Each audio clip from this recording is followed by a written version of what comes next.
أعوذ بالله من الشيطان الرجيم بسم الله الرحمن الرحيم رب اشرح لي صدري ويسر لي أمري واحلل عقدة من لساني يفقهوا قولي واجعل لي وزيرا من أهل هارون أخي اشدد به أزري وأشركه في أمري كي نسبحك كثيرا ونذكرك كثيرا إنك كنت بنا بصيرا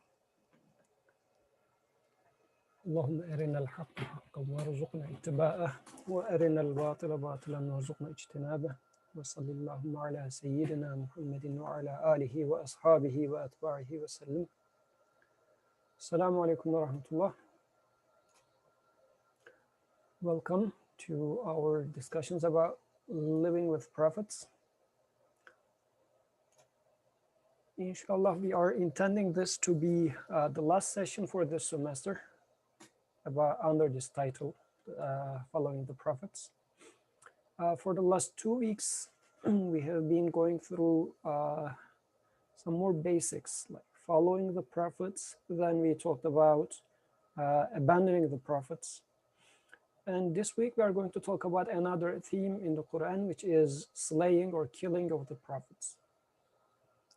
This is being mentioned for, like throughout Quran, there are a lot of stories of messengers, prophets, and their people. But, and messengers were always pushed back from their people, especially the people of some stature from the society who has some ranks in the society.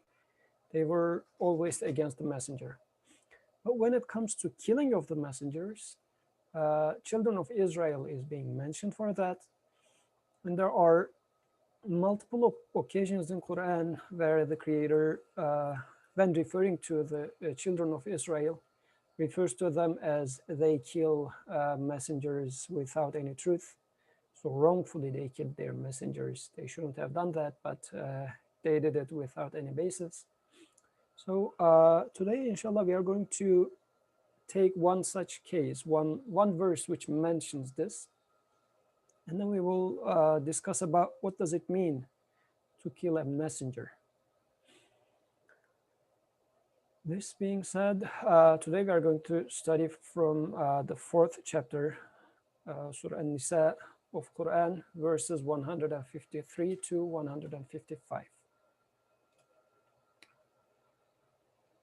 So I'm going to focus on verse number 155, but there is a background story up until we come there. So I will go through these verses relatively quickly. Bismillah ar-Rahman ar-Rahim. يسألك أهل الكتاب أن تنزل عليهم كتابا من السماء.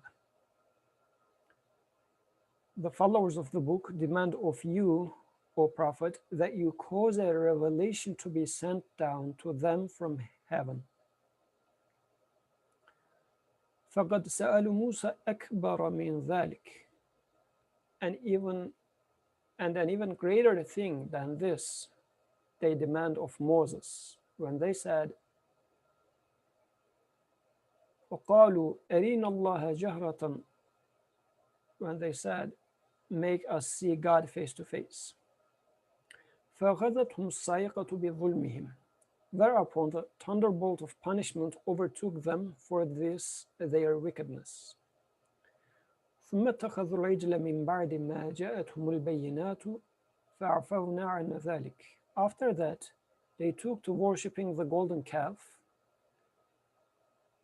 and this after all evidence of the truth had come unto them.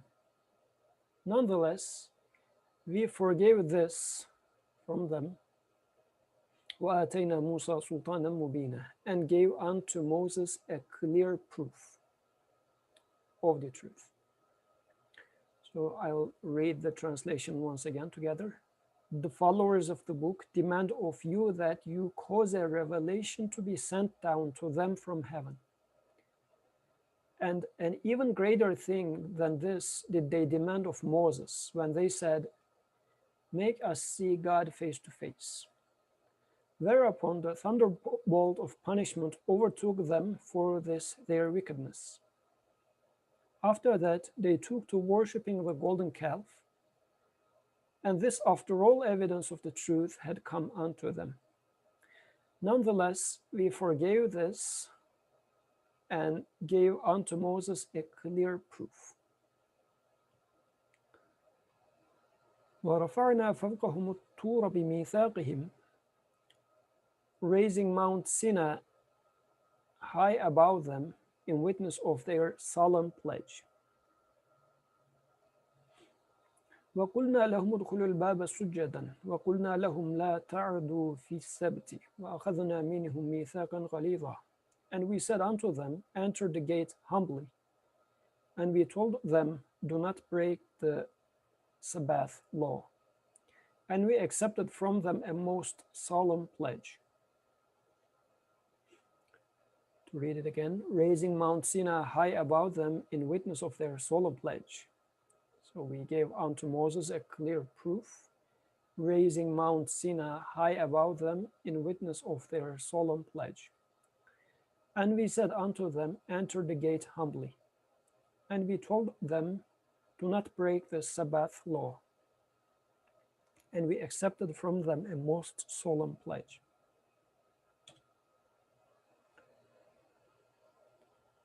But then, this would be the main verse that I would like to discuss.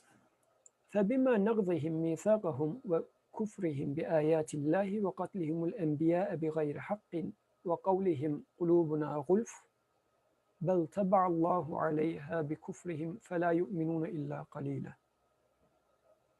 And so, they have incurred divine displeasure. This part within the parenthesis is coming from the context, so it's like the interpretation of the translator. And so, as a result of all these, they have incurred divine displeasure for the breaking of their pledge and their refusal to acknowledge God's messages, and their slaying of prophets against all right, and their boast, our hearts are already full of knowledge. Nay, but God has sealed their hearts in result of their denial of the truth, and now they believe in but few things. So this is the main theme that we would like to discuss for today. So the questions that I would like to ask is, so in here, followers of the book, Ahl al-Kitab, is being mentioned. So, and again, we are trying to see how these verses are guiding us. So our main question would be, do I kill a messenger? What does it mean to kill messenger the way I live in right now? Because Quran is giving us those examples, and it's a guidance for me. But we know that Prophet Muhammad والسلام, was the last messenger, seal of the prophethood. So no more messengers are coming. But then this mentioning of killing of messengers of those previous nations, how does it become a guidance for me? Is it something that I can never do? Or is it something that I can also do? This is why Quran is warning against that, saying that be careful. Some people did that, and this is how they gained the displeasure of the Creator, or they deserved punishment. So if you do the same, you will find yourself in the same position. And at the end of the last verse, actually the displeasement is manifesting itself as God has sealed their hearts in result of their denial of the truth. And now they believe in but few things. So they don't believe in much, actually. This is what it means. So let's start. What do you think about messengers being killed, or in general, what does it mean to be people of the book? Are you a people of the book? do you consider yourself to be people of the book? How can we relate with this framework of children of Israel? Who is children of Israel? Let's start from there. Who is children of Israel? And why would the mindset of children of Israel, as it is being described in the Quran and also in those verses, how does it lead to killing the messengers? So I'm looking for comments and hands if anybody wants to make any comments. So who is children of Israel? When I say children of Israel, what comes to your mind? Brother Birkan, please go ahead. Assalamu alaikum and Jazakallah khairan for beautiful topic, beautiful introduction. Since nobody else is raising hands, I thought maybe I should start. So your question, like who is the children of Israel? I guess there are different ways to approach this. The one way is the obvious one, which is the children of Israel, like Jewish people or their ancestors. And since the Quran is speaking, I don't expect any lies from Quran, so I assume, although I don't have historical knowledge, I assume this is true. Their ancestors did whatever described in Quran.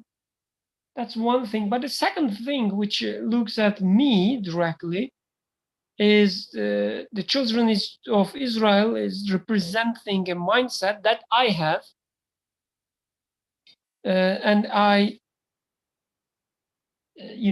act in a certain way in certain situations, and Quran is describing this act, this mindset as being or similar to children of Israel at that time. And what is this mindset is, at least within the context that you are describing now, is assuming that I already have enough. But they say we have our hearts are already full of knowledge. Is that I already established whatever necessary in my life, in my deen, in my religion. And religion as it is revealed to me right now, as I understand it right now, myself, is the only truth that I need. I don't need anyone else or anything else interfering with my life and correcting me. Even if I'm, even if I feel highly religious, I'm the great Muslim, that I'm following some religious, do's and don'ts. I say whatever I think about my religion, whatever I have in my heart currently, is the only thing I need. I don't need to be corrected. I don't need to be improved. And what happens when I have this mindset? I'm closing the doors to any message around me. Because my understanding is already the full picture. So I'm closing my doors to all messengers, all messages and messengers. When somehow one messenger visits me, what I do, I kill. I just deny, I just, don't listen and just simply kill, because my current understanding of reality is already full, it's complete. So any addition is not welcome. Just as a means of like a slight introduction, maybe. I just wanted to share these short thoughts. Jazakallah khair. So actually, if we think about it, I guess the very well-known example of children of Israel killing a messenger or attempting to kill a messenger was Isa alayhi salam. So again, Jesus was sent to children of Israel. And his case is actually quite interesting because if we look at the stories of prophets in the Quran, prophets are coming to a nation who are denying the creator. They start either worshiping idols, or they start like doing some bad acts, becoming worldly, all sorts of things. But there is no like belief in God and then something else is happening. But in the case of Jews, as when Jesus was sent to them, so they are already running this temple. So they are godly people. Yes, I think this is Surah An-Nisa. I was wrong. Yeah, this is the 4th chapter, Surah An-Nisa. So I was wrong saying it Ali Imran. So yeah, sorry about that. So Jesus came to them, and those people are running the temple. So they are clergy. They know Torah to like very well. They are experts of Torah, interpretation of Torah, although they distorted the book itself. And I guess this is the actual problem. So the speech of God is distorted according to their wishes, maybe over centuries. Like it's not the job of a single man, but over centuries. And now those clergy in the temple are saying that we are already full of knowledge. So I already know. And when Jesus comes, he challenges this establishment of clergy. He accuses those like people in the temple, so on and so forth. And this is why actually Jews gave him over to the Romans so that he is going to be crucified or killed.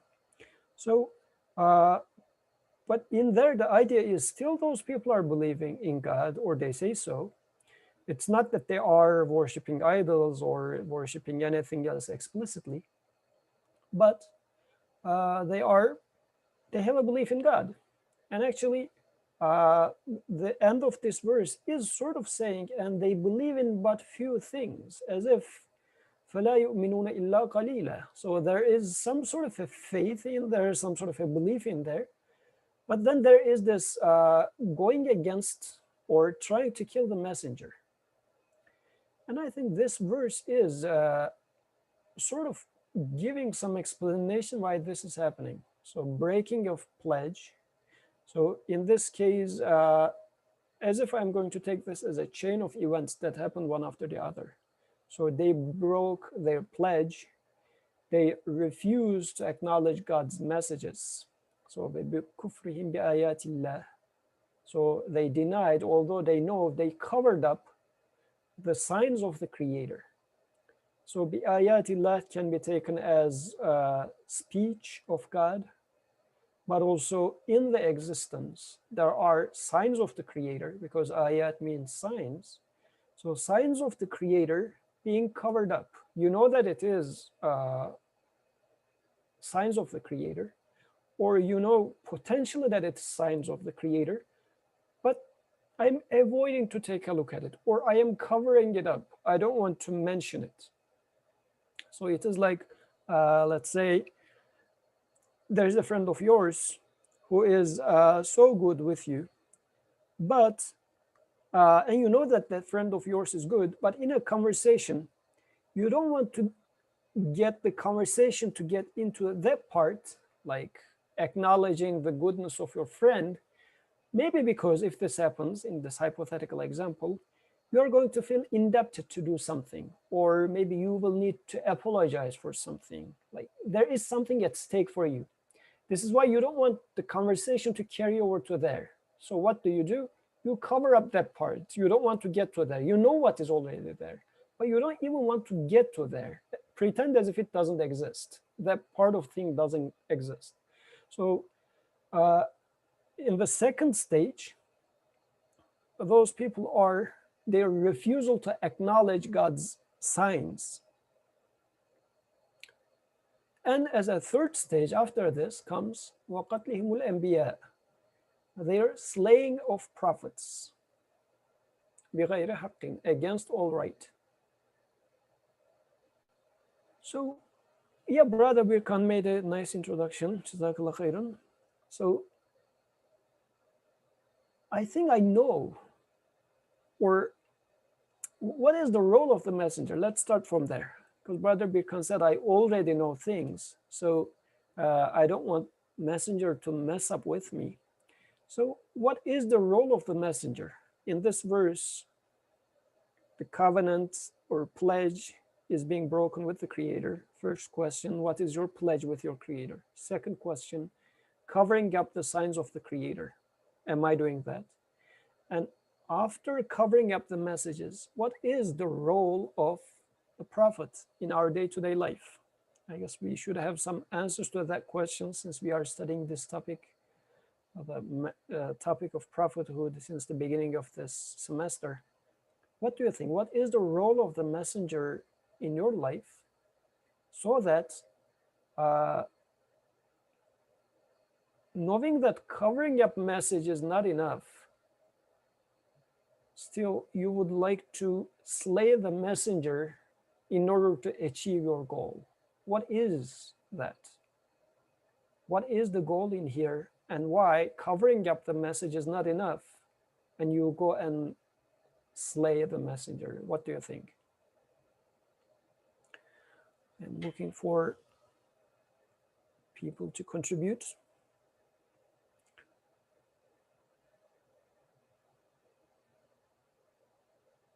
Okay, no contribution today. Oh, good, alhamdulillah. Sister Aisha Nur, please go ahead. Assalamu alaikum. When you mentioned slaying the messenger, a thought that I've had recently I was thinking about was, so when you stop, so let's say you witness some tragedy or some misery or something going wrong in the world, you know, you have this preconceived notion of what mercy is or what God should be like or what type of God there should be. And when you witness such a tragedy or some problem, you start saying, you know, this doesn't fit my idea of a God. There can't be a God.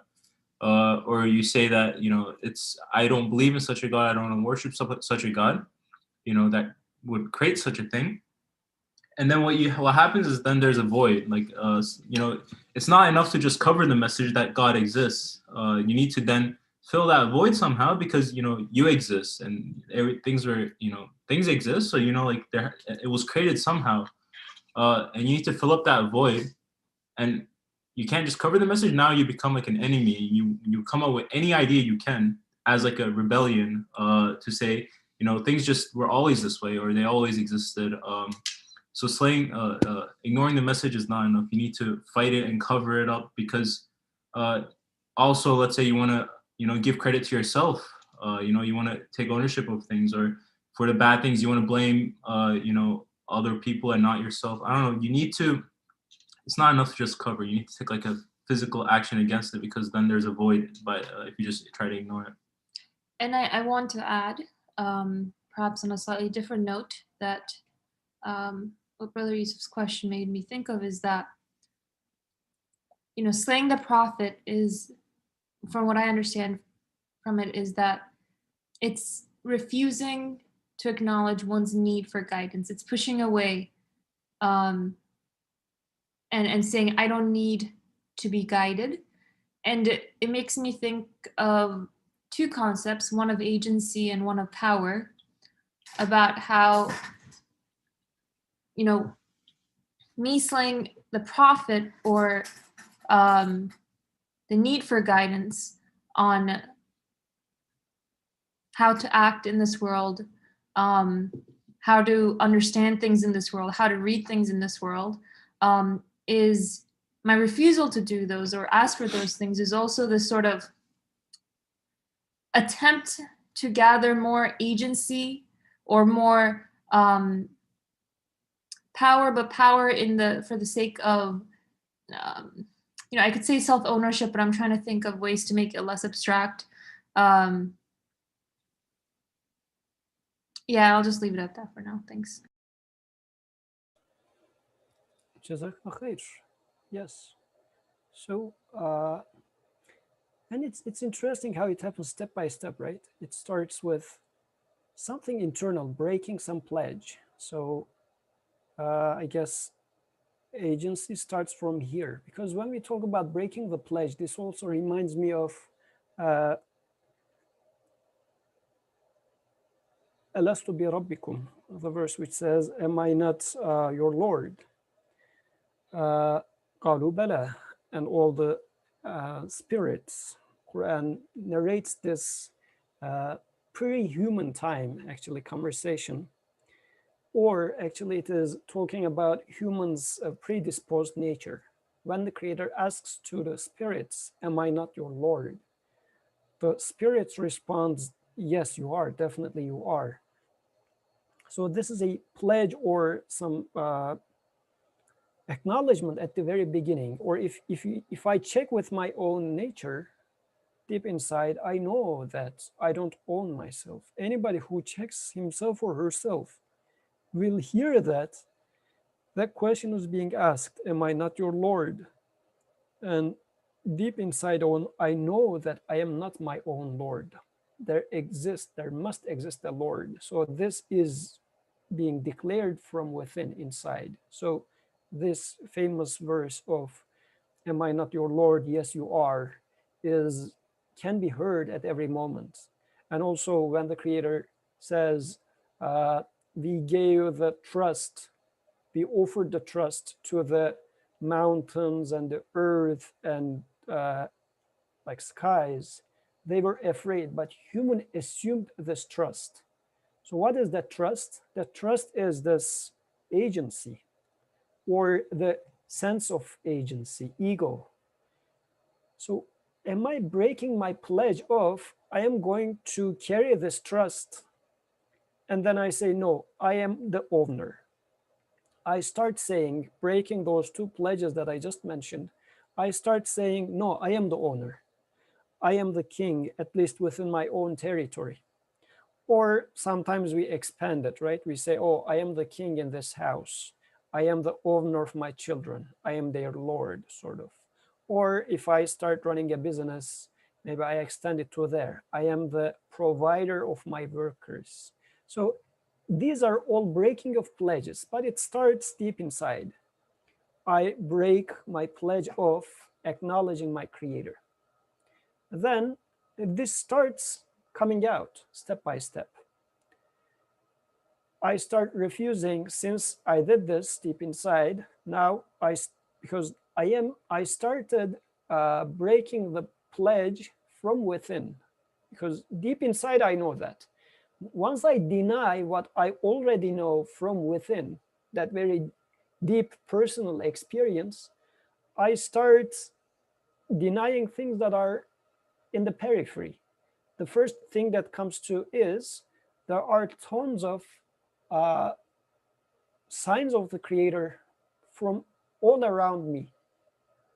Like every rising sun, every day rising sun, or the rains, or the very food that I eat every day, or the water that I drink, the air that I breathe, all coming within an order, within a merciful manner, are the signs of a provider, an orderer, a merciful, all knowledgeable, all powerful maker, creator. But then, since I started breaking things from inside, now I need to cover them up. Because as I was giving the example of this friend, I betrayed that friend at some point. So I don't want the conversation to come to the goodness of that friend, because once it comes, I'm going to start feeling guilty. So what do? I cover it up. I don't bring the conversation to there. Or if the conversation comes to there saying that, oh, these are all signs of the Creator, I will cover it up. I will deny them. But then a third thing comes, because those are, the first one was starting from inside, ending from inside. It was a conversation between me and myself, sort of. The second one, it is from the environment. I am hearing the signs of the creator, but like the sun is speaking, but silently speaking. Clouds are speaking, the fruits are speaking, everything is speaking, but they are speaking silently. They are signs, but they are silent signs. So I can cover them up. I can, by just covering them up, they will shut up. But when it comes to messengers, human messengers, what is happening is this guy keeps talking. And he keeps reminding me of how base I am. So it keeps reminding me of my reality, my guilt, my wrongdoing, the thing that I'm trying to cover up. So how can I stop this? So at this point, I see my salvation in killing the messenger. So if that was a real human messenger, definitely killing that person would save me from hearing that disturbing voice that reminds me of how wrong I am. But in this day and age, I am still sensing a tendency in myself to kill the messenger's personality. What do I mean by killing the messenger's personality? So the concept of this man, let's say Muhammad والسلام, has lived at some point, and he had millions of followers, a lot of scholarly work that came after. Several people all put their signature under this messenger's message, saying that he was right. Today, in this day and age, still he is right.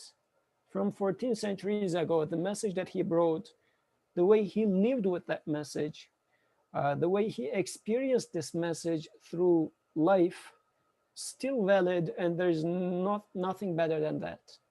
People put their signatures under that. But this is something that bothers me, because I don't want to hear that, because it is coming against what I started doing by breaking the pledge within myself and then covering up the truth. So I need to kill that messenger too. And what do? I start making character assassination, like because that since he was a man and he practiced this, because this is a proof that it works. It works for a human. So it's a living thing. It's not like we are coming up with a hypothetical worldview, and if it was to be applied in some utopia, it would work. This is not what messenger is suggesting. Actually, he implemented, he practiced, and it worked. And whoever practices it, it works for them too. So it's like a living example, living proof by itself.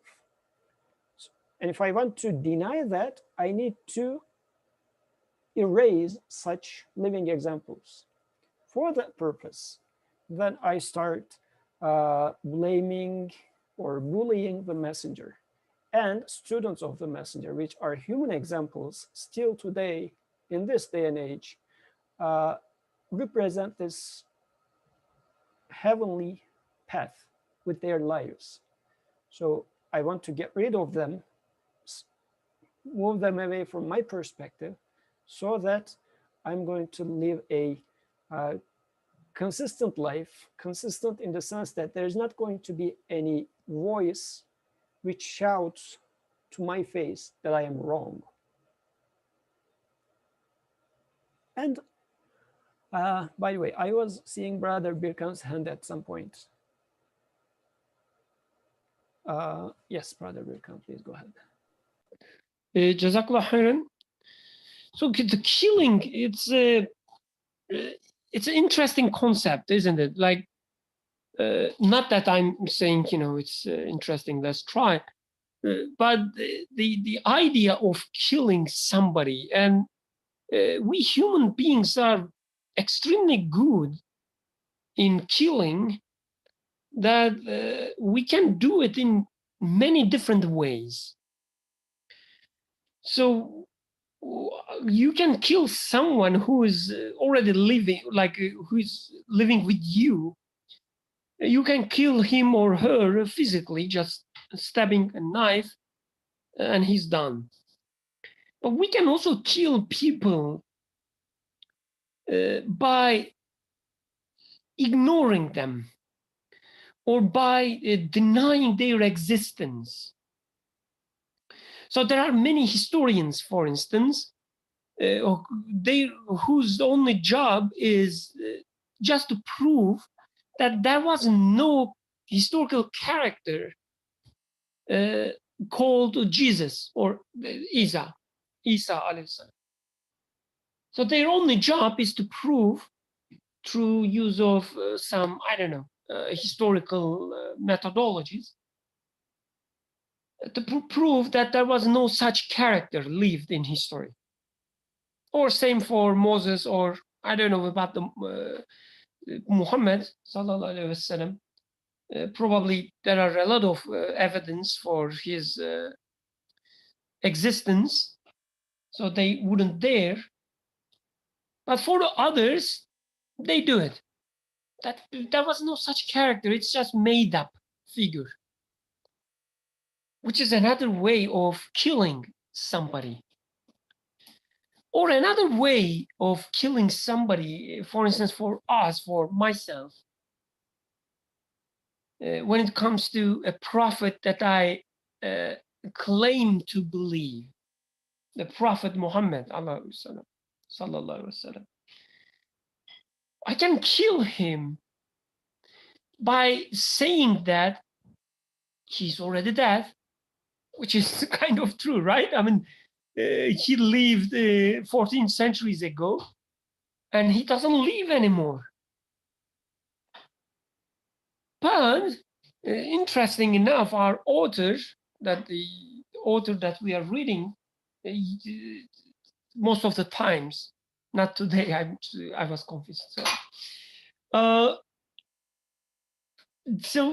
the Nursi, he defines prophethood as something living, like as a living tree. So he says, yes, the Prophet Muhammad, right, who lived in the deserts of Arabia some time ago, physically he might be, dead, not among us, but there's legacy conveyed by all other scholars, which makes him living among us. And I see its effect as when I want to do something as minute as, drinking water or sleeping on my bed, I ask the question, how would my prophet do this? And when I do this, when I invoke his, legacy, his path, I realize that I am interacting with him. So he's not death in one sense.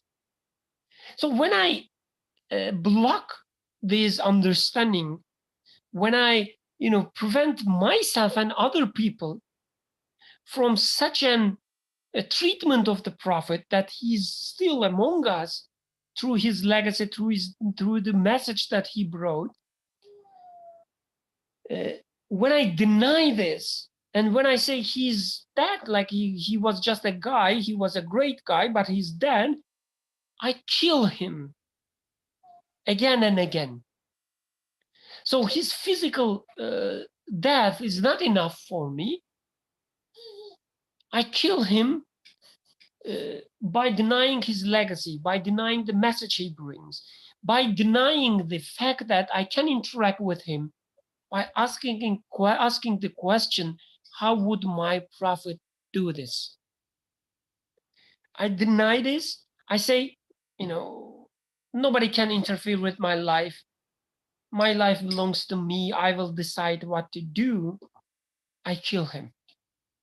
So killing is, when it comes to killing, I guess we don't have any limits, we humans. we do it in different ways. Yeah, that is right. So taking him out of my life by killing his legacy or considering his legacy to be dead. How? Like it was 14 centuries ago. So it's not valid today, I might think.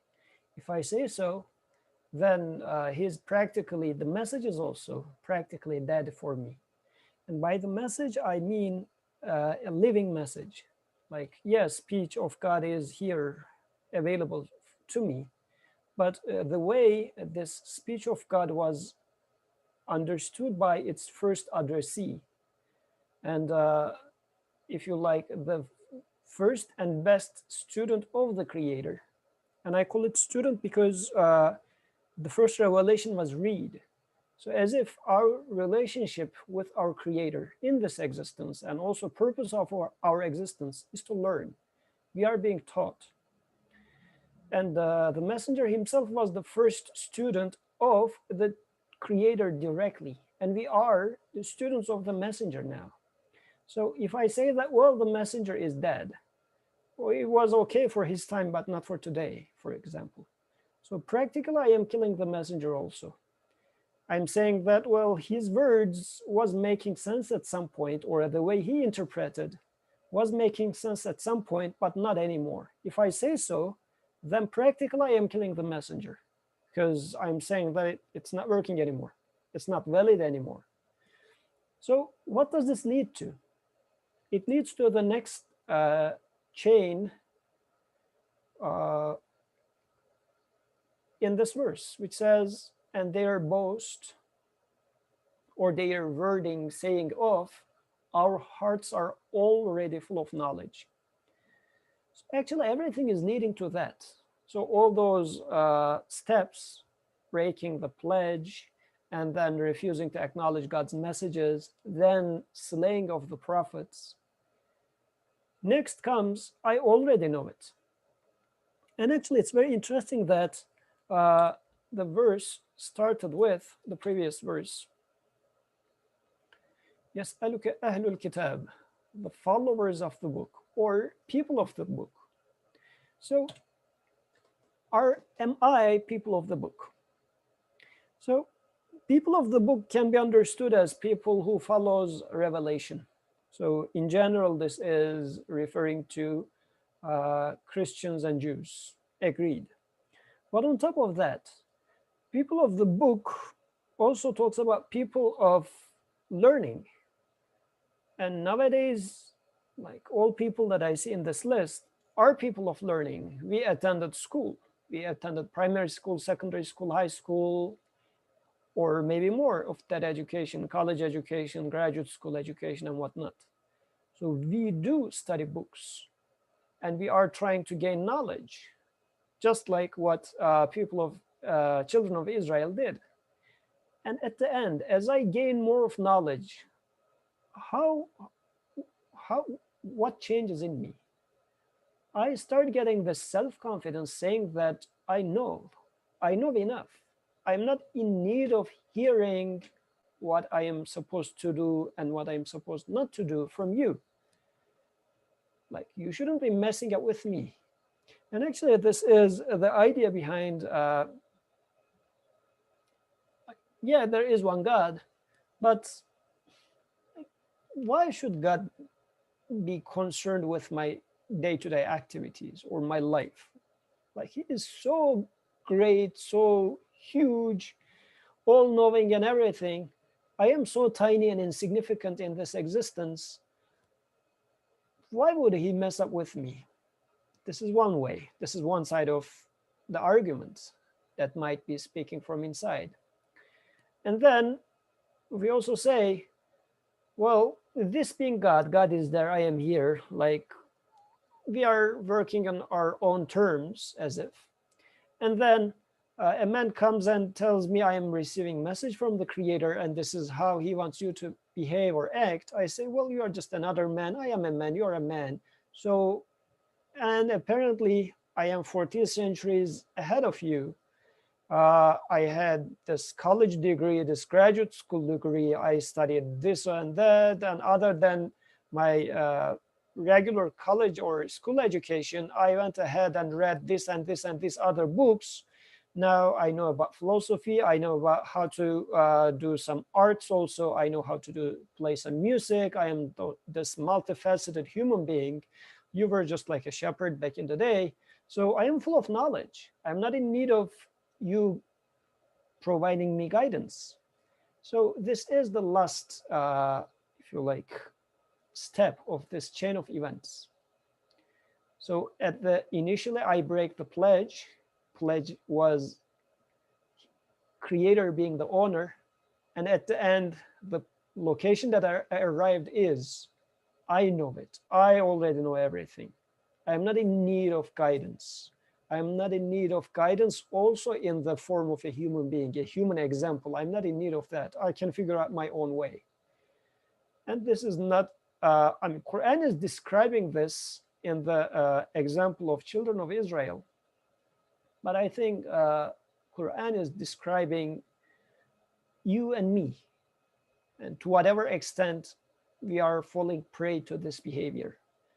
Or at least it's explaining a pattern possible, a pitfall for human, which starts with breaking the pledge that I make with my creator deep inside. I know that this is how I am made.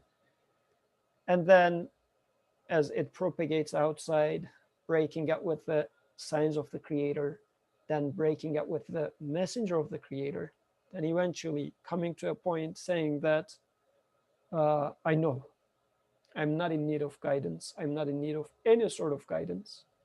I will figure it out by myself. What is the response to that though? Once these 4 stages are done,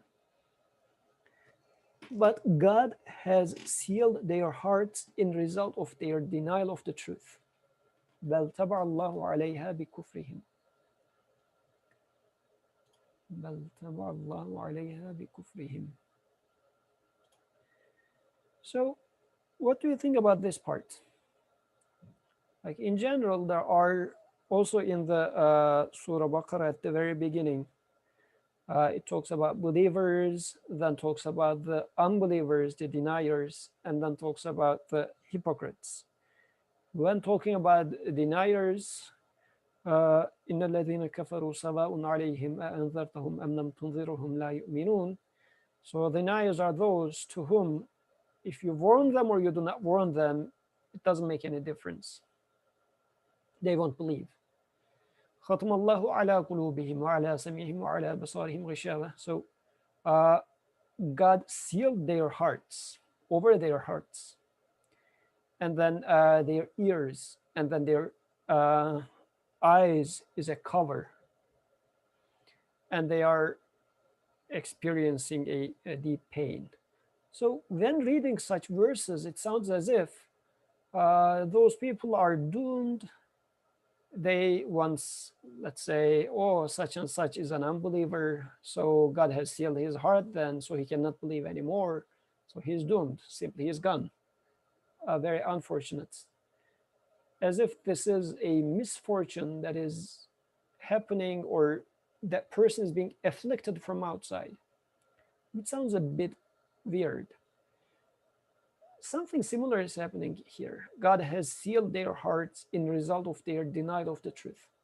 So what do you understand from that? Like, how does this punishment, is this a punishment that is happening as a consequence, or it is their denial, the denial in this position is because God has sealed their heart? How do you understand this? In general, what do you think?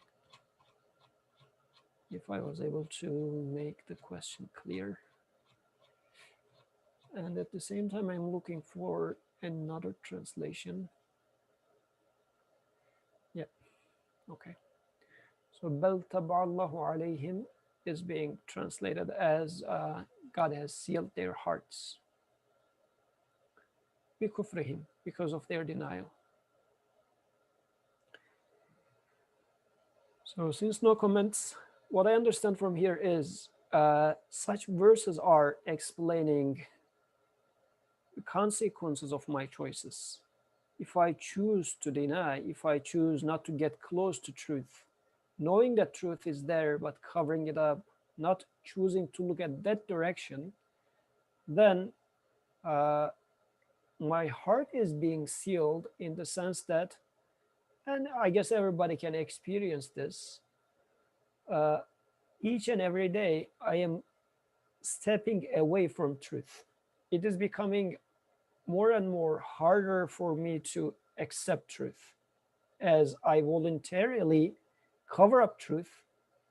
uh, I'm closing the doors to myself, or in a sense, asking the Creator to close the door of my heart, so that I cannot accept it anymore. And think of it like, if I preach people for years and years about, I don't know, let's give an example. Don't eat chicken. If I tell people that eating chicken is bad for years and years, then after some point, even if I would like to eat that chicken, I cannot, because I wouldn't like to betray my history. I wouldn't like to be a person that is to be blamed as a liar. So it's getting even far, far away from me. So even if I would like to, at some point, I wouldn't be able to, because now I wouldn't like to contradict myself. I would like to preserve my integrity, even if that integrity is about lies and denial. That drive for keeping your integrity will prevent me from accepting it or admitting it after some point. So this is not a natural thing. Actually, it is how creation is taking place. This is how Creator is acting in this existence, saying that if you keep doing it like that, after some point you experience, check yourself, aren't you, it's becoming tougher for you to go back.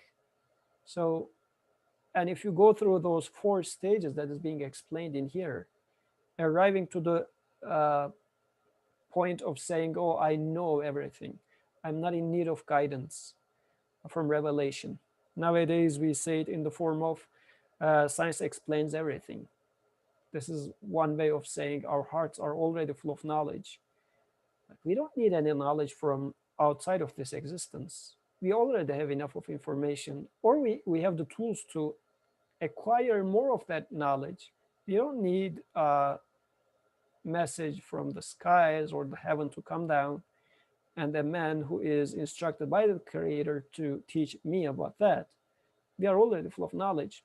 If I'm at that level, if I am an like ardent believer of that worldview, then it's becoming harder and harder for me to uh, open up myself to truth. So this is being explained or referred to in the Quran as God has sealed their hearts in result of their denial of the truth.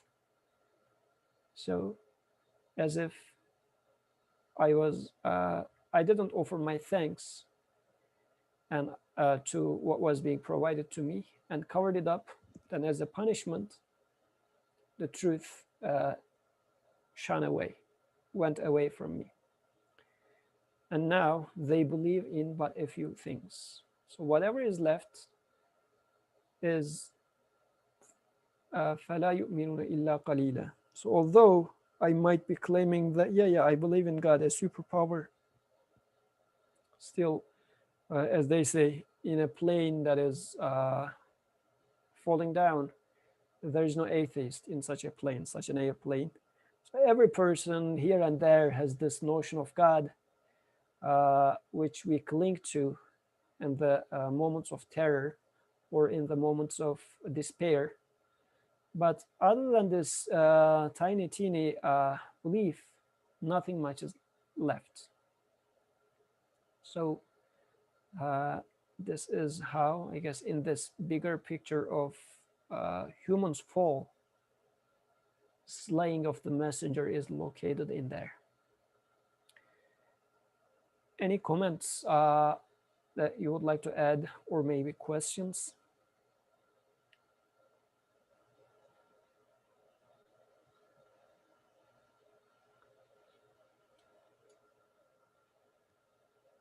No questions, no comments. Okay, so let's conclude here then.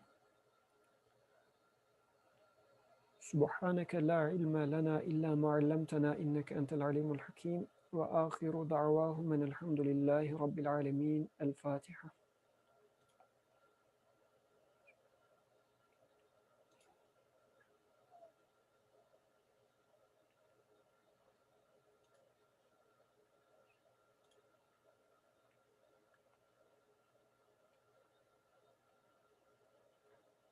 جزاك الله خيرا everyone.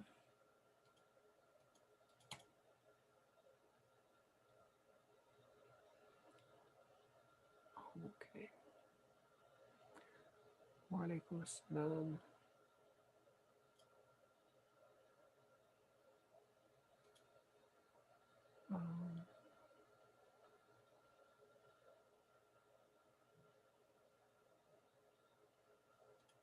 Okay.